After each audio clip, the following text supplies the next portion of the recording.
안녕하세요. 저는 수도권에 살고 있는 40대 초반 여자랍니다. 사람들이 보는 제 첫인상은 주로 날카롭다거나 찔러도 피 한 방울 안 나올 것처럼 독하다는 느낌이래요. 제 직업이 내과 전문이라서 더 그런 걸 수도 있고요. 근데 물론 일할 때는 좀 정확하고 예민한 건 맞지만 평소에 저는 정도 많고 눈물도 많고 싫은 소리도 잘 못하는 성격이랍니다. 혼자 집에서 운동할 때 이곳의 사연을 들으며 러닝머신을 달리면 시간이 참 잘 가는 것 같아요. 너무 재밌고 공감 가는 사연도 많아서 귀가 즐거워요. 저도 망한 결혼을 걷어차고 화려한 돌싱으로 살게 된 지가 얼마 되지 않았거든요. 공부하고 일만 하느라 심심하기만 했던 저의 인생에 아주 파란만장한 일이 있었더랬죠. 저의 화려한 사연 한번 들어보시겠어요? 저는 요즘 시대에 참 흔치 않게 살짝 개천에서 용난 케이스랍니다. 어릴 때부터 수제 소리 들으며 공부를 잘했고 부모님은 항상 의사 되라고 거의 세뇌시키셨어요. 부모님도 의사가 되려면 돈이 얼마나 많이 드는지 모르고 그냥 좋다고 하니까 대책 없이 그러셨던 거죠. 전 부모님 소원대로 의대에 가게 되었고요. 고등학교 때까진 그냥저냥 부침없이 평범하게 살았던 부모님과 저는 등록금 마련하느라 진짜 엄청 힘들게 살았어요. 아버지도 퇴근하시고 대리기사 하시고 전업주부였던 엄마도 알바를 2개나 하셨고요. 저도 공부하느라 너무 힘들었지만 일주일에 과외를 3개나 하면서 진짜 힘들게 공부했네요. 그래서 다행히 의대를 졸업하고 전문의 과정도 무사히 끝낼 수 있었죠. 사람 마음이 참 간사한 게 한 고비 끝나면 또 다른 고비가 오고 또 다른 생각이 들잖아요. 제가 수도권의 나름 큰 병원의 내과의사로 일하게 되면서 그 근방으로 아파트도 자가로 마련하고 부모님 집도 근처로 마련해드렸어요. 그러다 보니 30 후반이 되었더라고요. 이제 여유가 생기니 부모님이 결혼을 말씀하시기 시작했죠. 저도 지금까지 일만 하느라 대학 시절 잠깐 해본 풋사랑이 전부였거든요. 그래서 여자로서의 제 인생이 좀 불쌍하긴 하더라고요. 부모님이 소개해주는 사람 몇 번 만나면서 소개팅도 좀 해보기 시작했어요. 근데 다 저와는 맞지 않는 사람들이었고 저라는 사람 자체보다는 제 직업에 관심을 두는 게 너무 보여서 실망을 많이 했네요. 다음 주 주말에 시간 좀 내봐라. 너보다 2살 어린데 아주 괜찮은 총각이란다. 나 그냥 결혼 안 하고 이렇게 살래요. 요즘은 결혼 안 하고 사는 사람도 많아요. 괜히 이상한 사람 만나는 것보단 일하면서 아빠 엄마 모시고 살게요. 예, 쓸데없는 소리 하지 마라. 너 돈 잘 버는 게 우리한테 효도하는 것 같아? 좋은 남자 만나서 손주 안겨주고 행복하게 사는 모습 보여주는 게 우리한테는 더 효도하는 거야. 아니 그럼 의사 되라고 닥달하지 말고 시집이나 일찍 보내지 그랬어요. 지금 나이가 40이 다 돼가는데 괜찮은 남자가 있냐고요. 그러게 의대 다닐 때 동기 하나 좀 물어서 결혼하라니까. 그거 하나 못해서는. 다른 의사들은 다 결혼해서 잘 살던데 너만 바쁘니? 잔소리 말고 주말에 나가봐. 알았어? 어릴 때부터 저에게 좀 강요하는 부모님이 너무 답답하고 싫었던 적도 많았어요. 이 나이에도 부모님이 결정하는 대로 살아야 되나 싶어 반항하고 싶은 마음이 들었죠. 일단 그렇게 주말에 기대 없이 나가봤는데요. 지금껏 만난 남자들보단 키도 크고 늘씬한 게 훈남이더라고요. 배불뚝이나 대머리 아니면 키가 저보다 작은 남자들만 보다가 호감형인 남자를 보니 처음부터 제가 좀 마음이 열렸었나 봐요. 제약회사 영업직 대리답게 서글서글하게 말도 참 잘하고 데이트도 부드럽게 리드를 잘해주더라고요. 나보다 누난데 왜 이렇게 귀엽지? 그냥 내가 확 데리고 살까? 진짜 여자 많이 만나봤죠? 어쩜 그런 말을 그렇게 능글맞게 잘도 해요? 제가 뾰족하게 굴어도 진짜 제가 마냥 귀엽다는 듯이 대하는 모습에 어느새 저도 푹 빠져버렸답니다. 3번 정도 만나고 본격적으로 사귀는 사이가 되었어요.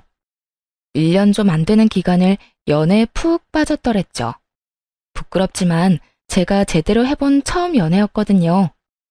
남친 덕분에 너무 행복하고 하루가 즐거워서 이래서 다들 연애를 하나 보다 싶었죠. 헤어질 때는 너무 아쉬워서 진짜 빨리 결혼해서 같이 살고 싶다는 마음까지 들었다니까요. 제 마음을 알았던 건지 저랑 같은 마음이었는지 남친이 드디어 저한테 청혼을 했어요. 자기가 나보다 너무 능력 있고 예쁘고 잘나서 내가 진짜 혼자 고민을 많이 했어. 자긴 벌써 자기 명의로 된 아파트도 있고 연봉도 나보다 훨씬 많은데 나 같은 사람이 눈에 차겠어? 그게 무슨 말이야. 난 요즘 자기 때문에 울고 웃는데. 난 내가 의사라서 내가 더 잘났다는 그런 생각 안 해. 오히려 자기한테 내가 배우는 게 많은데? 자기가 그렇게 생각해준다면 정말 다행이다. 그리고 난 홀어머니랑 둘이 살잖아. 우리 집이 그렇게 넉넉하지도 않아서 자기 부모님이 날 잘 봐주실지도 너무 걱정이야. 그럼에도 불구하고 난 자기랑 평생 행복하게 잘 살고 싶어. 나랑 결혼해 줄래? 특별할 것 없는 프로포즈였지만 난생 처음 받아보는 남친의 진실한 청혼에 저는 바로 승낙했죠. 이때까지만 해도 진짜 핑크 구름 속에서 둥둥 떠다니는 것 같았고 평생 이렇게 행복하게 살 줄만 알았네요. 이게 지옥문을 열고 들어가기 직전이라는 것도 모르고 말이죠. 상견례 전에 시모를 처음 만나게 되었는데요. 긴장한 것과 다르게 만나자마자 제 손을 꼭 잡아주시면서 정말 다정하게 대해주셨어요. 우리 아들 인물이 그래도 빠지진 않은데 노총각이 다 되도록 왜 결혼을 안 하나 했더니 우리 새아가처럼 잘나고 참한 여자를 만나려고 지금까지 기다렸는가 싶다. 그럼요. 내가 우리 어머니처럼 멋진 여자 찾고 찾다가 드디어 우리 아영이를 만났죠. 날씨가 쌀쌀하니까 얼른 밥 먹으러 들어가요. 자자 갑시다 우리 여왕님들. 같이 초밥을 먹으러 갔는데 저한테 해주는 것처럼 시모한테도 다정히 챙겨주고 농담하면서 분위기를 푸는 모습을 보니 더욱 남친에 대한 확신이 생겼던 것 같아요. 식당에서 오래 일하다가 이제 쉬고 있다는 시모는 말도 조곤조곤하게 하고 얌전하신 분인 것 같다는 느낌이었죠. 네가 의사라는 건 들었다. 우리가 그렇게 좋은 형편이 아닌데 의사 며느리 대접을 잘해줘야 되는데 걱정이구나. 우리 한가족 되면 내가 며느리 배려하면서 대접 톡톡히 해주면서 살게. 걱정하지 마렴. 엄마는 이렇게 예쁜 며느리 시집살이 시킬 데가 어디 있다고 그런 말을 해요. 엄마 혹시라도 나 몰래 이 사람 구박하면 나 진짜 들고 일어납니다. 내가 우리 두 여왕님 잘 떠받들면서 살 테니까 우리 평화롭게 잘 살자고요. 넉살 좋게 시모한테 경고 아닌 경고를 하는 남편이 은근히 듬직해 보였어요. 저와는 진짜 반대인 성격이라 어디에서도 환영받는 남편 성격이 참 좋아 보이더라고요. 그런 남편을 좋게 본 건 친정 부모님도 마찬가지였어요. 처음 우리 집으로 가서 얼마나 넉살 좋게 행동을 하던지 나중엔 부모님이 정서방하면서 더 살갑게 대해주시더라고요. 우리 장모님께서 요리를 너무 잘하셔서 제가 운동을 더 많이 해야겠어요. 이렇게 맛있는 거 계속 먹다간 살찌겠어요. 그래도 많이 해주실 거죠? 아유, 그럼. 먹고 싶은 거 말만 하게. 어째 우리 딸이 남자 같고 자네가 더 곰살 맞은 딸 같은 생각이 들어. 이렇게 둘이 보니 참 잘 만났다 싶어. 제가 우리 아영 씨보다 많이 부족한데도 예쁘게 봐주셔서 감사합니다. 아버님, 어머님 잘 모시고 앞으로 잘 살겠습니다. 저를 이렇게 받아주셔서 감사합니다. 어쩜 말도 저렇게 예쁘게 하는지 몰라. 얼굴도 훤칠해서 아니 무슨 요즘 유행하는 젊은 트로트 가수 보는 것 같아. 내가 아주 우리 사위 팬 되겠어. 그렇게 양가의 축복을 받으면서 꽤 성대하게 결혼식도 올렸어요. 신혼집은 제가 살던 아파트에서 그냥 시작하기로 했고 남편이 텔레비전을 큰 사이즈로 바꿔온 것 빼고는 있는 그대로 살았네요. 지금 일하는 병원 근처라 제가 출퇴근하기에 좋고 시모가 혼자 사는 아파트하고도 그렇게 멀진 않아서 시모도 뭐라고 불만을 말하진 않았네요. 그러다 시모가 제가 일하는 병원에 찾아오기 시작하면서 점점 짜증나는 일이 생기기 시작했어요. 처음에 진료실로 들어오는 시모를 보고 제가 얼마나 놀랐는지 몰라요. 어머, 여긴 어쩐 일이세요? 무슨 일이긴. 속이 더부룩하고 영 안 좋아서 진료받으려고 우리 며느리한테 왔지. 여기까지 오시려면 30분은 차 타고 오셔야 될 텐데 그냥 동네 병원으로 가시지 그랬어요. 우리 며느리가 의사인데 그럴 수 있니? 더 멀더라도 우리 새아가 얼굴 한번 보러 오는 게 좋지. 그리고 공짜잖아. 이 병원에 오면 진료비를 안 내도 된다고 생각을 하고 있는 것 같더라고요. 실제로도 종종 병원에 오면 직원들을 붙잡고 뭔 말을 해대고 못 살게 구는 것 같길래 수납 직원한테는 그냥 말하지 말고 보내라고 그랬어요. 그리고 제가 대신 결제했죠 뭐.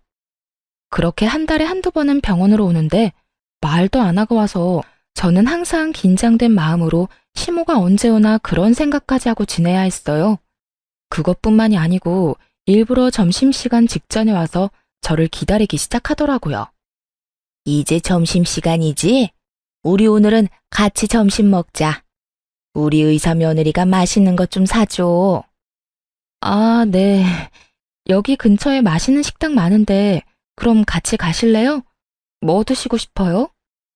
아니, 내가 봐둔 데가 있어. 점심시간이 짧으니까 얼른 움직이자. 그렇게 시모한테 떠밀려 택시를 타고 도착한 곳은 병원에서 10분 정도 거리에 있는 백화점이었어요.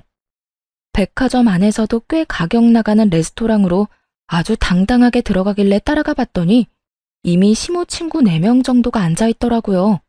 시모가 아주 의기양양한 목소리로 말했죠. 자, 우리 의사 며느리 데려왔어. 어때? 얼굴도 예쁘고 아주 참하지? 아니, 얘들이 결혼식에 와서 봤으면서도 자꾸 못 믿겠다고 그래서 말이야. 진짜 의사인데 얼굴도 곱네. 반가워요. 오늘은 우리 며느리가 쏠 테니까 마음껏 먹고 싶은 것들 먹어. 내가 왕년의 최정란이가 아니야. 이제 의사 며느리 돈 최정란이라 이거야. 시모와 친구들 사이에서 엄청 불편하게 밥 대충 챙겨 먹고 거의 30만 원 나왔는데 아무 소리 못하고 결제해버렸죠. 이게 한 번뿐이면 제가 그러려니 하고 넘어갔을 거예요. 의사 며느리 자랑하고 싶어서 그러려니 하고 말이죠. 근데 이게 일주일에 한 번은 꼭 점심시간 맞춰서 연락이 오는데 점점 스트레스를 받기 시작했죠. 이제 점심시간이지? 나 여기 병원 앞 사거리에 소갈비집에 와 있거든. 그리로 점심 먹으러 오너라. 저 오늘은 점심 약속이 있어서 못 갈 것 같아요. 맛있게 드시고 가세요. 뭐? 못 오면 어떡하니? 내 친구들이랑 지금 같이 있단 말이야. 정 그러면 잠깐만 와서 계산 좀 해주고 가. 내 체면은 세워줘야지. 며느리 자랑 실컷 했는데 내가 뭐가 되니? 안 가면 병원까지 쫓아올 기세길래 어쩔 수 없이 식당으로 가야만 했어요. 너무 바쁘고 힘들어서 점심시간에 좀 쉬고 싶었는데 시모 때문에 너무 힘들더라고요. 제가 가니까 또 한바탕 시모의 자랑이 이어졌고요. 저는 남은 음식 깨작대며 먹으면서 왁자지껄하는 소리만 멍하게 듣고 있었네요. 우리 며느리가 여기 건강한 내과 전문이잖아. 내가 몸 안 좋을 때마다 가는데 얼마나 지극정성으로 잘해주는지 몰라. 앞으로 우리 며느리 봐서 저기 내과로 가. 어머, 나 그럼 지금 머리가 너무 아픈데 의사시니까 지금 나 진료 좀 봐줘요. 잠깐 맥 좀 짚어줘봐. 그래, 새아가. 여기서 잠깐 봐줘봐라. 제가 한의사도 아니고 무슨 맥을 짚어요. 진료 원하시면 병원에 직접 오셔서 받으셔야 되고요. 이런 데서 진료하는 건 불법이에요. 저 이제 진료 시간 다 돼서 이만 가볼게요. 갑자기 짜증이 몰려와서 더 있다가는 진짜 소리라도 지를 것 같더라고요. 그래서 시모가 실컷 먹은 밥값을 계산하고 밖으로 나와버렸죠. 시모가 저를 따라 나오더라고요. 어머니, 앞으로는 오기 전에 하루 전엔 연락 주고 오세요. 저도 일하는 사람인데 무슨 구멍가게 오시듯이 그렇게 자꾸 오시면 제가 다른 직원들 보기 민망해요. 그리고 점심시간에 오시는 것도 좀 자제해 주세요. 저 너무 바빠서 원래 점심시간에 밥 안 먹고 쉬어야 돼요. 근데 요즘 어머니 때문에 쉬질 못하니까 너무 힘드네요. 어머, 뭐? 네가 그렇게 말하니까 내가 너무 서운하다. 내가 뭐 돈 때문에 그러니? 친구들이 너 보고 싶다고 하고 나도 우리 잘난 며느리 자랑하고 싶어서 그런 거지. 시모가 풀 죽어서 말을 하니까 꼭 제가 나쁜 사람이 된 것 같은 기분이 들었어요. 남편한테도 몇 번이나 말을 해봤지만 그때마다 다른 말로 돌려서 대화를 끝내지 못한 적이 많아요. 이번엔 작정하고 말을 했어요. 자기가 어머님한테 말해준다며 오늘 또 친구들하고 병원 근처 고깃집에 오셨어. 점심시간에 나 부르는 것 때문에 얼마나 스트레스 받는지 알아? 엄마가 얼마나 자기를 자랑스러워하면 그러시겠어. 난 장모님이 우리 회사 오시면 엄청 반갑고 좋을 것 같은데. 자기는 이렇게 보면 좀 차가운 면이 많아. 무슨 말을 그렇게 해? 그렇게 수시로 찾아오셔도 나 앞에서는 싫은 소리 안 하고 밥 다 사드렸어. 이런 말 안 하려고 했는데 무슨 백화점 식당 아니면 갈비집 아니면 비싼 일식당만 가시고 금액이 얼마나 많이 나오는지 알아? 그럼 앞으로 어머니 찾아오면 당신이 돈 대신 내줘. 당신 연봉이 얼만데 그깟 밥값 가지고 그래. 알았어. 화내지 마. 주름 더 생겨. 내가 엄마한테 잘 말씀드려 볼 테니까. 요즘 따라 제 외모 가지고 자꾸 한 소리씩 하는 남편이 거슬리더라고요. 여기서 제 주름 얘기는 왜 나오나요? 이런 식으로 살짝 말을 바꾸거나 슬쩍 넘어가는데 도 같아서 제가 말싸움에서 이길 수가 없었어요. 남편이 말을 하긴 했는지 시모가 병원으로 찾아오는 날이 확 줄었어요. 저도 다시 일에 열중할 수 있었고 시모와 작은 마찰들이 있긴 했지만 그럭저럭 지나가다 보니 그렇게 2년 정도가 지났어요. 어느 날 시모가 대뜸 주말에 오라고 하길래 남편과 함께 가봤더니 앓는 소리를 해대더라고요. 내가 너랑 사이가 멀어질까봐 얘기는 안 했지만 요새 너무 나한테 소홀한 거 아니니? 네가 바쁜 건 알지만 그래도 며느리로서의 도리는 최소한 해야 되는 거 아니냔 말이야. 갑자기 그런 말씀하시니 당황스럽네요. 저는 그래도 못한 거 없다고 생각하는데요. 그렇게 생각한다는 자체가 틀렸다는 거야. 해도 부족하다고 생각해야 고부간의 사이가 돈독해지는 거 아니겠니? 어머니가 달라는 대로 용돈 다 드렸고 자주 급하다고 100만 원, 200만 원씩 빌려가시는 돈 저 한 번도 달라고 말씀드린 적 없어요. 그냥 드리는 거라고 생각했고요. 넌 가만 보면 다 돈으로만 해결하려고 하더라. 사람이 마음이 중요한 거지. 내가 너무 외롭고 허전해서 친구들이랑 여행을 좀 가려고 하거든. 요즘엔 자식들이 효도 여행을 보내주는데 아주 크고 멋진 크루즈를 타고 세계 일주 같은 걸 한다더라. 이 사람은 예전엔 저희 부모님한테 혼자 찾아가기도 하고 그러더니 이젠 용돈은커녕 전화 한 통도 안 하는데요. 저는 그대로 바쁜 와중에 용돈도 챙겨드렸잖아요. 근데 이번엔 효도 여행이요? 아들한테 보내달라고 하시면 되겠네요. 갑자기 왜 나를 걸고 넘어져? 내가 바빠서 요즘 장인 장모님한테 소홀했는데 그게 그렇게 서운했어? 그럼 직접 나한테 말을 하지 여기서 뭐야? 엄마, 그거 여행 가세요. 얼만데요? 어머 진짜? 역시 우리 아들이 최고야. 1,000만 원인데 일단 계약금 200만 원을 걸어야 돼. 금액은 할부로 내도 되고. 근데 우리 의사 며느리가 그깟 1,000만 원이 부담되겠니? 어머니는 제가 무슨 어머니 지갑인 줄 아시나 봐요. 뭔 일만 있으면 다 저한테 돈을 달라고 하세요. 아드님이 보내준다니까 아드님한테 달라고 하시면 되겠네요. 엄마, 200만 원이면 내가 내주려고 했는데 1,000만 원은 너무 크다. 그건 그냥 가지 마시고요. 나중에 겨울에 동남아로 내가 보내드릴게요. 친구들은 다 간다고 그러는데 나만 안 가면 내 체면이 뭐가 되니? 영색이 의사 며느리 뒀는데 말이야. 그러지 말고 네 한 달 월급도 안 되는데 좀 보내줘. 제 한 달 월급이 안 된다고요? 어머니가 제 월급을 어떻게 알고 그런 말씀을 하세요? 그런 큰 돈으로는 우리 부모님도 여행 못 보내드렸고요. 전 돈 못 드리니까 그렇게 가고 싶으시면 아들 카드로 긁으시던지 알아서 하세요. 저는 더 있고 싶지 않아서 그냥 시댁을 나와버렸어요. 같이 밥이 넘어갈 분위기도 아니었고요. 핸드폰도 꺼버리고 혼자 공원에 가서 머리 좀 식히고 집으로 들어갔죠. 늦은 시간인데 남편은 집에 안 왔더라고요. 저는 깜깜한 거실에 혼자 가만히 앉아 있다가 핸드폰을 다시 켜봤어요. 남편은 친구들을 만난다고 짧게 메시지를 보내놨더라고요. 그걸 보니 그냥 헛웃음만 나오더군요. 그리고 시무한테 전화가 많이 와 있더라고요. 호랑이도 제 말하면 온다고 또 바로 전화가 왔죠. 너 어디 시어머니가 말하는데 그렇게 집을 나가버리니? 네가 시어머니가 무서운 줄을 모르는 모양이구나. 내가 이번에 한번 보여줘. 왜 전화하신 건데요? 그 여행 때문에 그러세요? 제가 이미 싫다고 말씀드렸잖아요. 내 친구들은 며느리들 얼마나 시집살이 시키는 줄 아니? 넌 내가 너무 봐준 것 같구나. 이제부터라도 너도 며느리 노릇 톡톡히 해라. 다음 주부터 매주 일요일마다 우리 집에 와서 살림 배우고 청소도 좀 하고 해라. 일요일에 안 오기만 해봐. 알았어?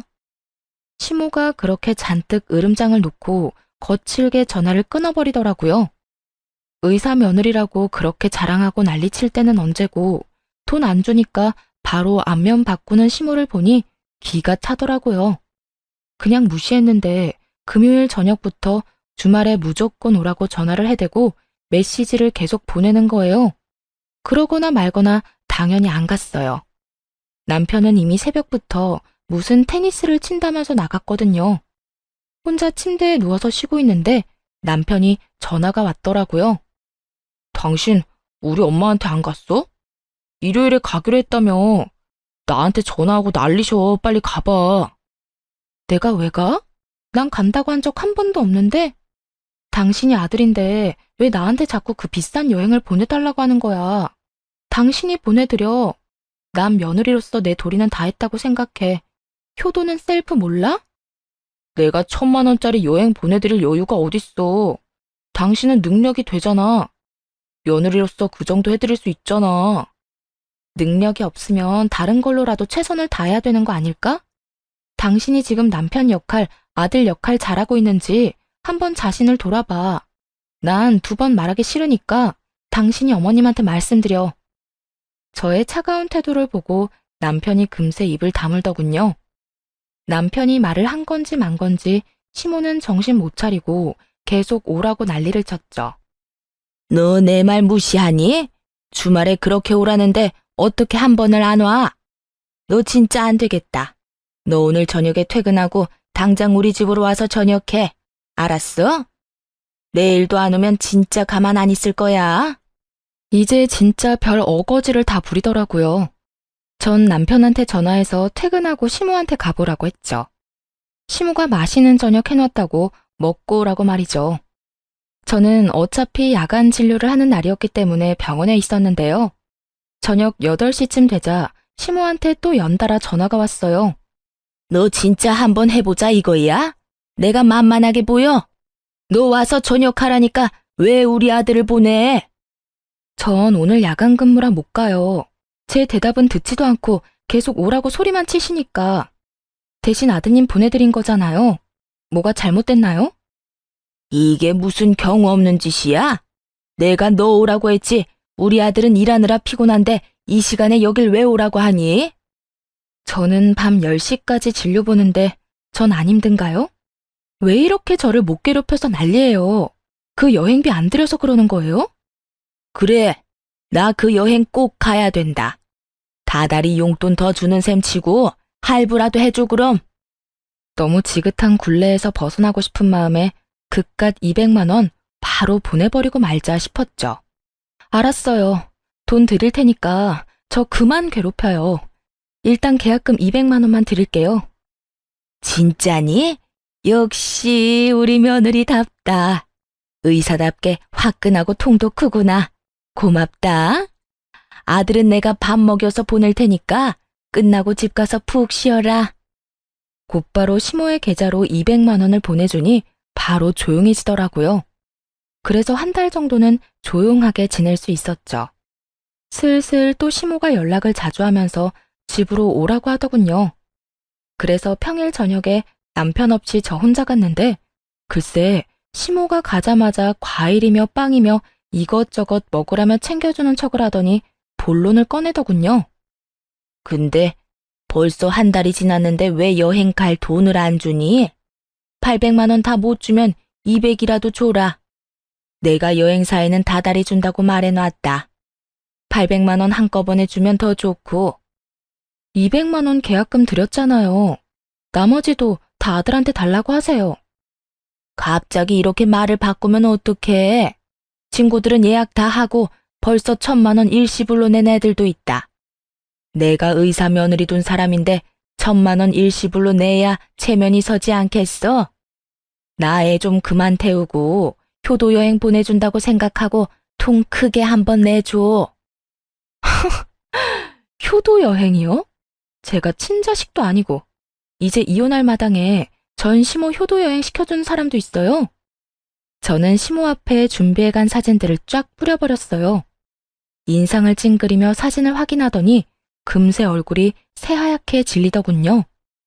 아니, 이게 도대체 뭐야? 이게 지금 우리 준석이란 말이니? 내가 돈까지 써서 얼마나 선명하게 찍은 사진인데 아들 얼굴도 구별 못해요? 그쪽 아들하고 다른 여자하고 잘 놀고 있는 거 보이죠? 이제 누구한테 그놈의 효도 여행 보내달라고 해야 되는지 확실히 감이 오죠? 남편 놈의 숨겨진 추악한 행태를 알게 된 건 1년 전이었어요.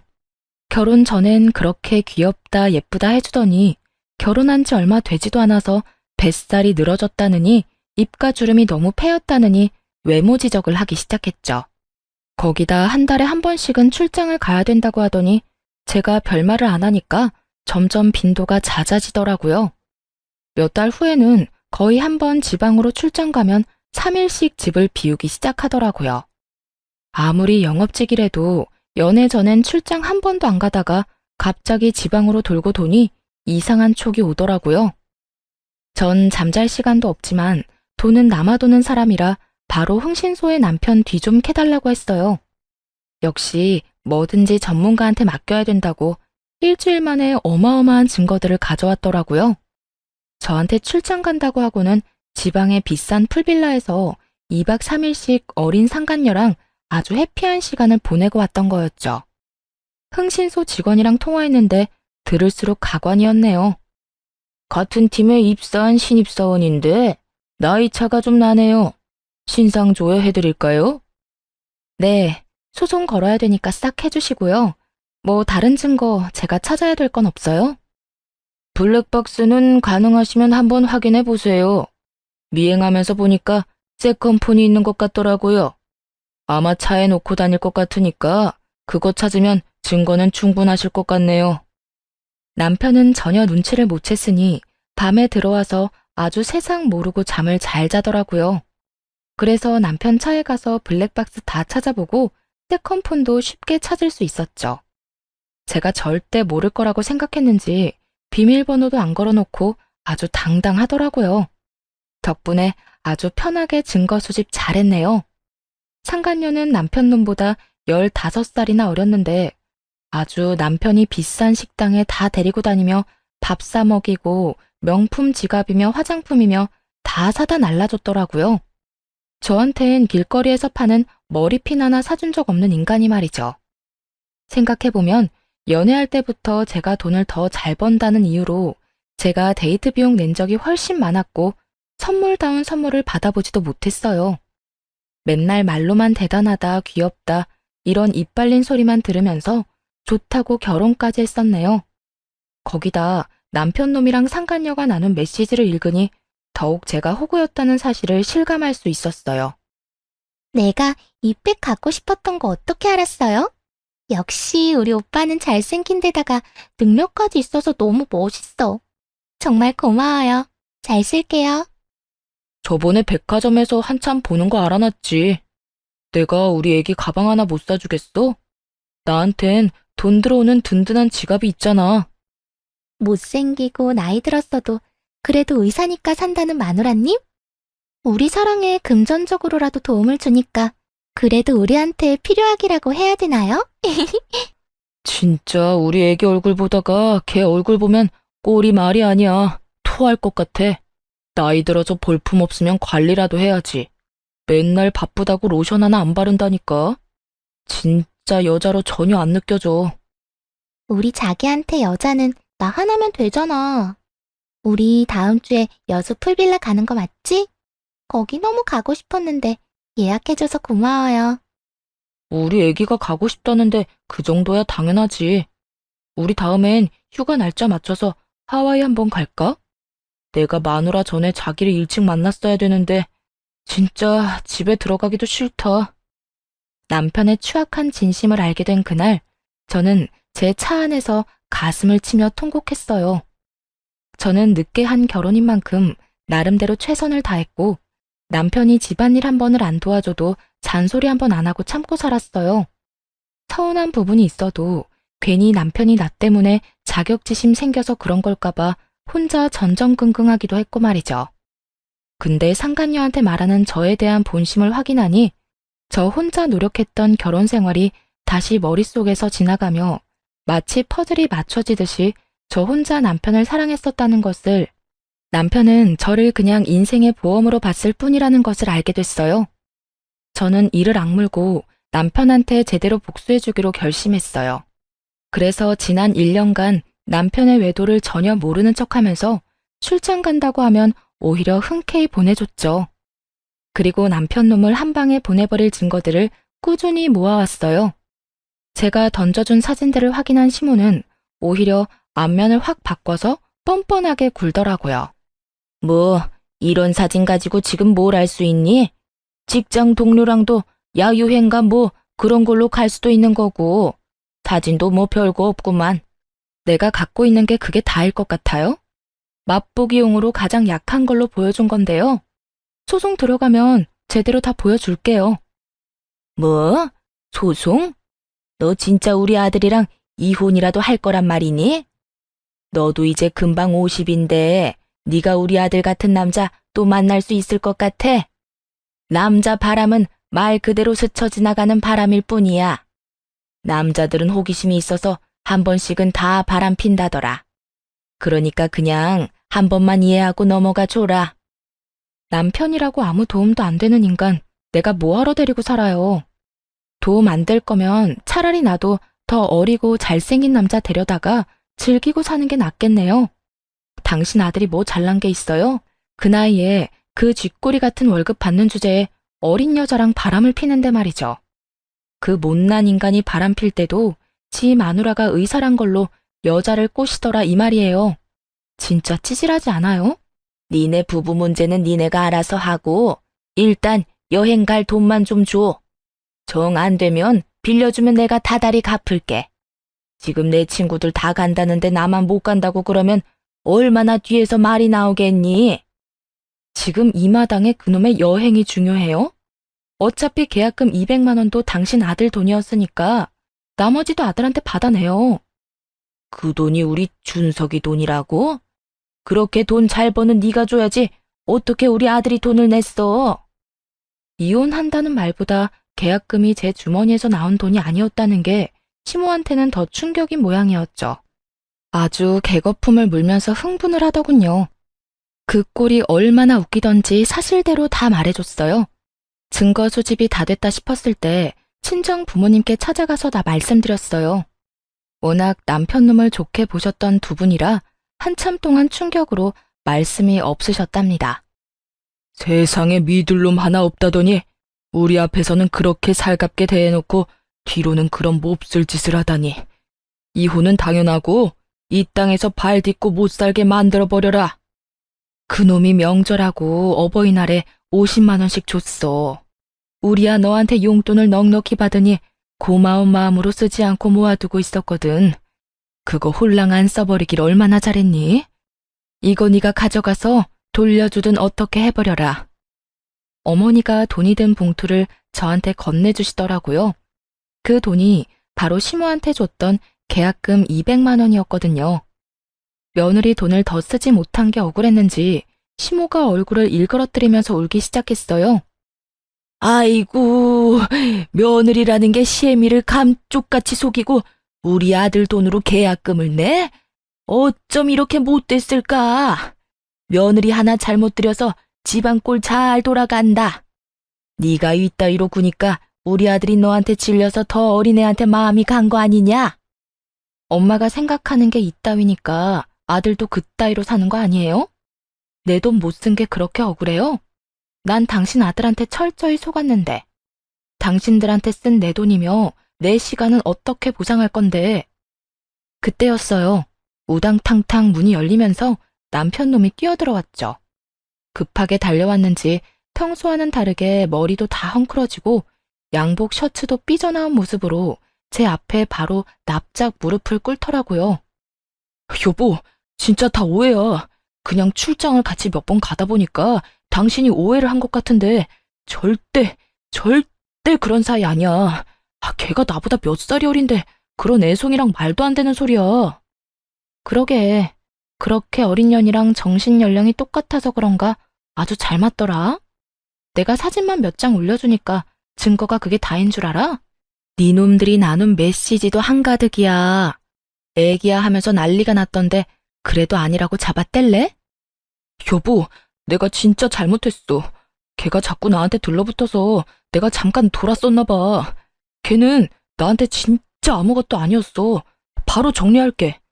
나한테 먼저 말했으면 내가 다 설명했을 텐데 그걸 회사 게시판에 올리면 어떡해. 일이 지금 너무 커졌어. 역시 이 상황에서도 너는 너만 생각하는구나. 너 때문에 상처받고 이악 물면서 1년을 버틴 나는 보이지도 않지? 뭐? 늙어서 옆에 가기도 싫고 의사만 아니었음 결혼도 안 했을 거라고? 차라리 나한테 직업, 의사면 돈 많이 벌겠다고 대놓고 말하던 남자들이 너처럼 본심 숨기고 쇼하는 놈보단 100배, 1000배 낫다. 이 독사 같은 놈아. 여보, 진짜 오해야. 난 정말 당신만 사랑한다고. 그 어린애한테 분위기에 취해서 뭔 말을 못해. 우리는 인생의 한 팀이고 서로 도와가면서 살아야 되는 가족이잖아. 감정적으로 하지 말고 이성적으로 해결해야 되지 않을까? 우선 회사 게시판에 올린 그 게시물 좀 지워줘. 인사팀에다 지워달라고 해도 본인만 지울 수 있다고 손 놓고 있다니까. 나쁜 놈들이. 뻔뻔하게 신입사원이랑 바람까지 피워놓고 불이익은 당하기 싫어? 나쁜 짓을 했으면 벌 받는 거 당연한 거 아니야? 이 무례한 같은 인간아. 개인적인 일인데 이걸로 잘린다는 게 말이 돼? 회사 내규 들먹이면서 나한테 권고사직까지 말하는데 이거는 팀장 자식이 이 기회로 나 자르려는 거라고. 당신은 우리 회사 어떻게 돌아가는지 모르잖아. 일단 그 게시물만 지워줘. 지금 그 회사 잘리면 이 나이에 어딜 가겠어. 당신도 남편이 백수 되면 좋을 거 없잖아. 너랑 이혼하는 마당에 네가 백수가 되든 거지가 되든 내가 알 바 아니지. 안 그래? 남편이 갑자기 눈에 쌍심지를 켜고 벌떡 일어나서 저를 째려보더라고요. 뭐? 이혼? 누구 마음대로 이혼을 해? 이 정도 지나가는 바람 가지고 일 커지게 만들어서 회사까지 잘리게 하면 당신도 유책 배우자 되는 거야. 당신이 이혼 소송이라도 하면 난 당신 명예훼손으로 고소할 거라고. 어쩌면 저한테 진심으로 미안한 구석 없이 오로지 자기 앞날만 생각하니까 저딴 말을 할 수 있는 거겠죠. 저렇게 뻔뻔한 인간을 그동안 착하다고 믿어오며 결혼 생활을 했던 제 자신을 진짜 마구 두드려 패주고 싶었네요. 저는 너무 화가 나서 부들거리는 손을 들어 남편의 뺨을 세차게 날려버렸죠. 웃긴 건 자기 아들 맞으니까 시모가 아악 소리를 내며 개거품을 물고 달려들더라고요. 아무리 그래도 남편을 때리는 마누라가 어딨어? 요즘 애들은 남편을 아주 지발 아래로 봐. 너도 한 대 맞아봐. 맞아봐. 시모가 개거품을 물며 저한테 달려들더라고요. 제가 옆으로 슬쩍 비켜섰더니 시모가 그대로 앞으로 고꾸라져 넘어졌어요. 휙 고개를 돌려서 저를 노려보더니 통곡을 하면서 울기 시작했어요. 아이고, 이제 며느리가 시어미한테도 폭력을 쓰네. 아이고, 며느리 하나 잘못 들어와서 집안이 아주 풍비박산이 났구나. 아이고. 그러면서 졸도하듯이 뒤로 혼자 넘어가더라고요. 놀란 남편놈이 달려가서 시모 붙잡고 엄마 하면서 같이 울기 시작했어요. 참나, 아무것도 모르는 사람들이 보면 무슨 눈물 없이는 못 보는 드라마 찍는 줄 알겠네요. 저는 기가 막혀서 그 모습을 일단 지켜보고 있었어요. 당신 진짜 이렇게까지 해야 돼? 나랑 먼저 얘기했으면 이렇게까지는 상황이 안 됐을 거야. 우리 엄마한테까지 와서 이렇게 해집어 놓으면 나이 드신 엄마가 견디실 수 있겠어? 진짜 너무하다. 누가 누구한테 너무하다고 하는 건지 어이가 없네? 그리고 니네 엄마가 나한테 돈 달라고 부른 거야. 내가 이 집구석에 찾아온 게 아니고. 난 더 이상 너희 모자 얼굴 보고 싶지도 않으니까 빨리 여기다 도장 찍어. 이게 내가 너한테 주는 마지막 배려야. 남편은 제가 건넨 종이를 보더니 흠칫 놀라더군요. 그러더니 종이를 팍 던져버리는 게 아니겠어요? 이혼 합의서? 이런 것까지 준비해오고 아주 작정했구나. 자기야, 난 절대 이혼 못해. 내가 평생 속죄하면서 자기 말만 잘 들으면서 살게. 제발 한 번만 넘어가줘. 부탁이야. 나 1년 동안 네가 바람피는 증거 모았어. 이혼 소송 들어가면 나는 비싼 수임료 내고 최선을 다해서 소송 준비할 건데 너 나 이길 수 있어? 그 나이에 돈 1,000만 원도 없는 데다 백수될 주제에? 난 이미 변호사 상담까지 다 끝났고 네가 합의 이혼 싫다고 하면 전화 한 통하면 바로 소송 시작할 수 있어. 위자료 2천 이상은 청구할 건데 네가 일시불로 줄 능력이나 있냐고. 제가 따박따박 맞는 말만 하자 남편은 모든 걸 체념한 듯이 고개를 푹 숙이더라고요. 머릿속에서 아주 오만 가지 생각을 하면서 좋지도 않은 머리를 굴리고 있는 게 훤히 보이더라고요.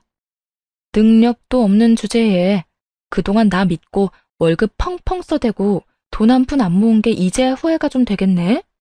너도 참 바보 같다. 내 비위 적당히 맞추면서 살았으면 늙어서까지 의사 마누라 옆에 두고 분수에 안 맞는 호강했을 텐데 말이야.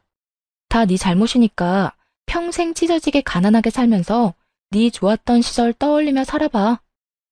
난 진짜 당신이랑 헤어지면 못 살아. 내가 어떻게 하면 용서해 줄 거야?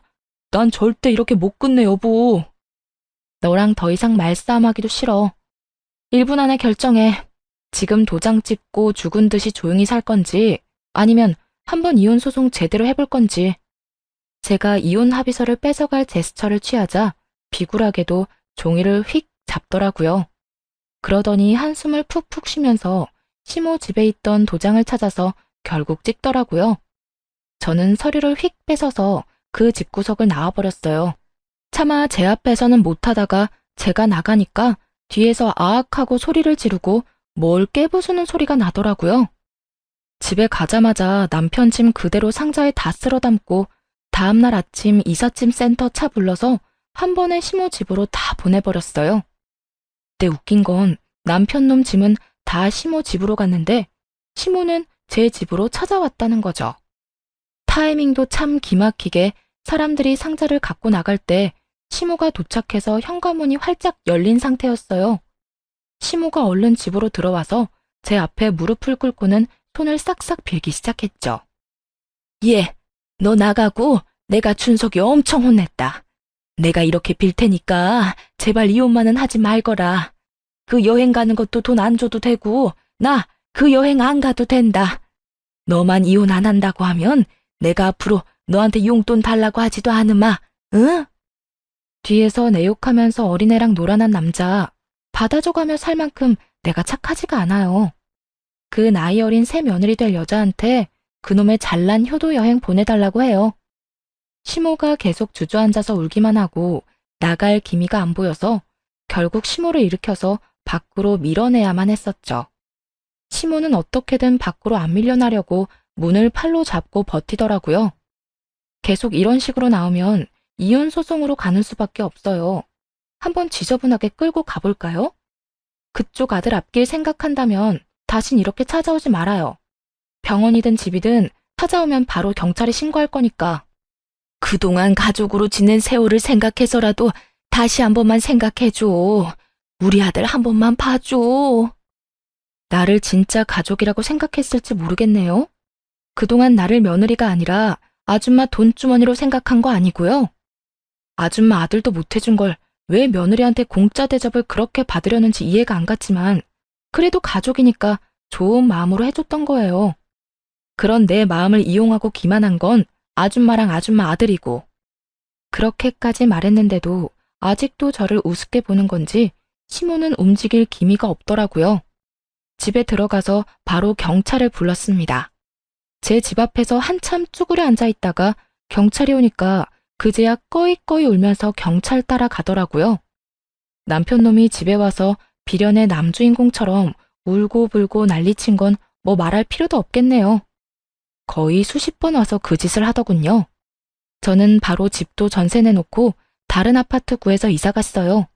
아참, 병원도 결국 관뒀어요. 그래서 다행히 병원에서 남편이 난리치는 꼴은 보지 않았고요.